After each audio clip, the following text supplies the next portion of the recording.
Piala Dunia 2022 di Qatar akan digelar mulai minggu besok.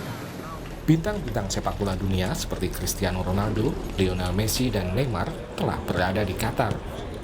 Rombongan fans dari seluruh dunia pun mulai berdatangan siap mendukung tim kesayangan mereka. I really don't care about. We're not here to drink beer. We're here to watch the soccer game.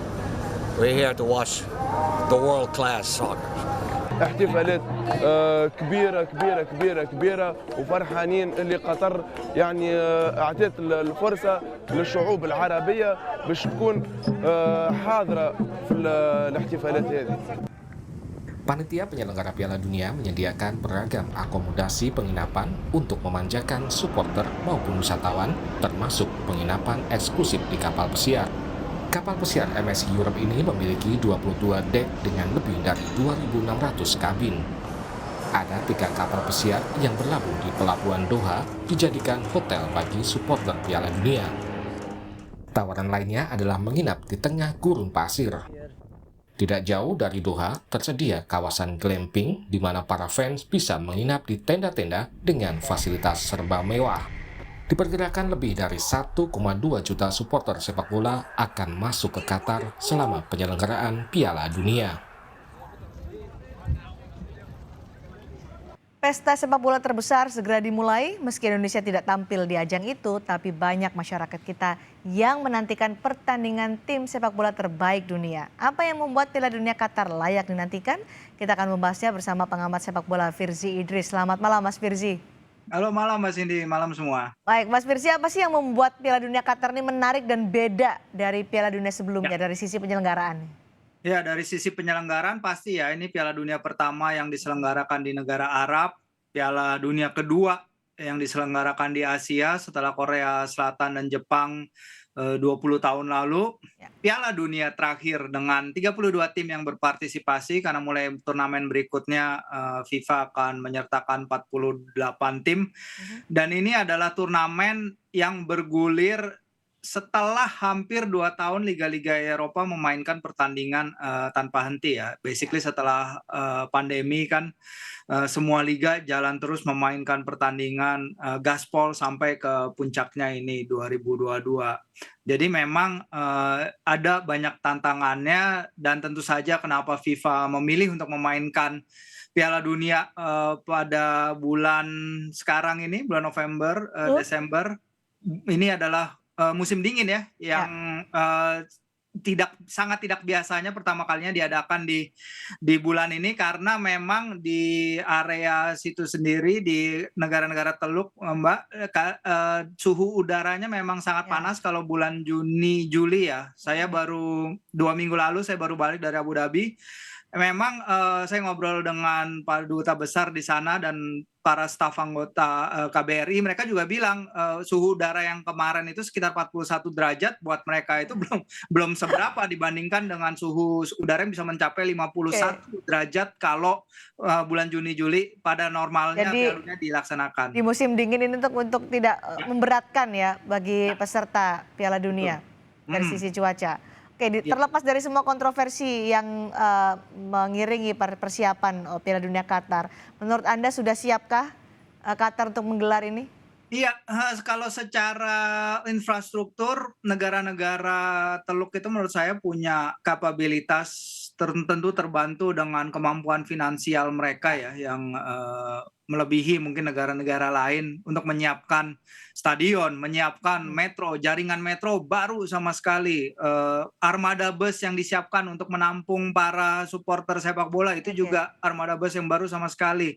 Kita ngomongin tadi 1,2 juta supporter yang hendak datang. Ini jauh lebih besar dari kapasitas. Basically sekarang kan Qatar semua terpusat ke Doha. Ini beda dengan Piala Dunia sebelumnya, di mana penyelenggaraan dipecah ke beberapa kota, di mana 5-6 kota menanggung beban kedatangan supporter dari berbagai negara. Ini basically the whole tournament will be run in just one city. Jadi ini juga yang baru, Mbak. Oh, ini yang baru. Sekarang kita bahas soal pertandingannya nih, Mas Firzi. Apa yang paling menarik di Piala Dunia Qatar ini dari sisi pesertanya, kemudian dari pertandingannya?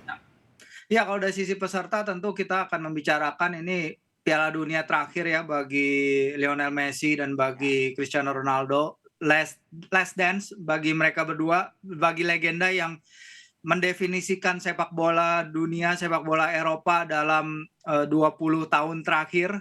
Ini adalah kesempatan besar mereka terakhir untuk memenangkan Piala Dunia. Kita tahu Messi dan Argentina jadi salah satu favorit sejak sebelum turnamen bergulir, sejak mereka menjadi juara Copa America, dan Cristiano Ronaldo walaupun lagi punya banyak masalah di level klub, tapi di timnas dia tetap andalan, dan ini adalah bumbu yang membuat menurut saya Piala Dunia Qatar ini luar biasa sekali, Mbak.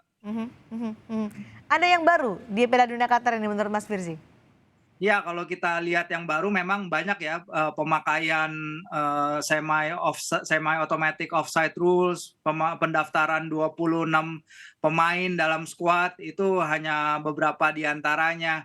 Kita bisa lihat juga ada banyak juga hal-hal lain menarik yang tentu akan membuat tontonan ini jadi lebih menarik dan memang layak diikuti. Karena kalau secara jadwal pertandingan kan juga nggak terlalu malam untuk Ya. warga Indonesia menontonnya. Siapa saja yang diunggulkan Ya.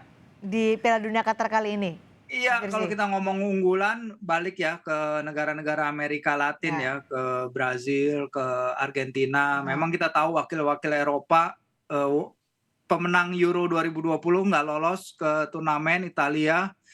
Kita lihat Inggris, pasukan Gareth Southgate, dia udah 2 ronde pertandingan internasional terakhir nggak menang. Banyak pemain dia panggil sedang dalam kondisi cedera atau tidak fit atau tidak menjadi andalan di klubnya masing-masing.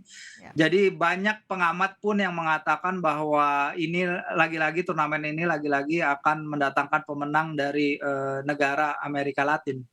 Amerika Latin, Brazil atau Argentina menurut Anda? Ya, kalau kita lihat semua negara ada kelebihan dan kekurangannya. Brazil mungkin di posisi fullback kurang maksimal dengan tetap memanggil Dani Alves, Danilo, dan juga Alexandro tidak dalam permainan terbaik bersama tim mereka masing-masing.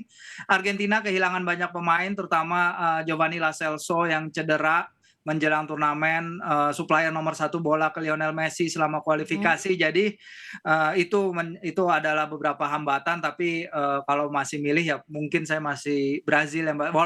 Walaupun favorit turnamen jarang menang loh kalau di Piala Dunia. Iya, iya. Apa senjata Brazil kalau sampai Anda memprediksi Brazil lah yang akan menjadi juara? Ya, ini media-media Brazil juga udah bilang bahwa mereka punya lini depan yang dinamakan super attack, mega attack.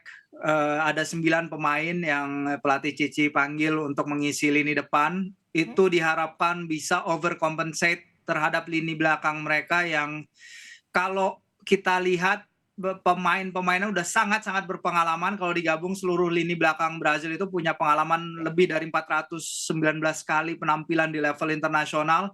Itu menunjukkan betapa berpengalaman mereka, tapi juga betapa uzurnya pemain-pemain kayak Thiago Silva, Dani Alves, dan lain-lain. Tapi ya kita lihat itu adalah suatu bukan perjudian ya, itu adalah suatu pilihan dari pelatih Cici untuk mendatangkan gelar yang memang udah benar-benar dirindukan oleh para fans Brazil. Prediksi Anda juaranya dari Amerika Latin. Lalu bagaimana dengan tim-tim dari Asia? Sejauh mana nanti mereka bisa sepak terjangnya di Piala Dunia kali ini?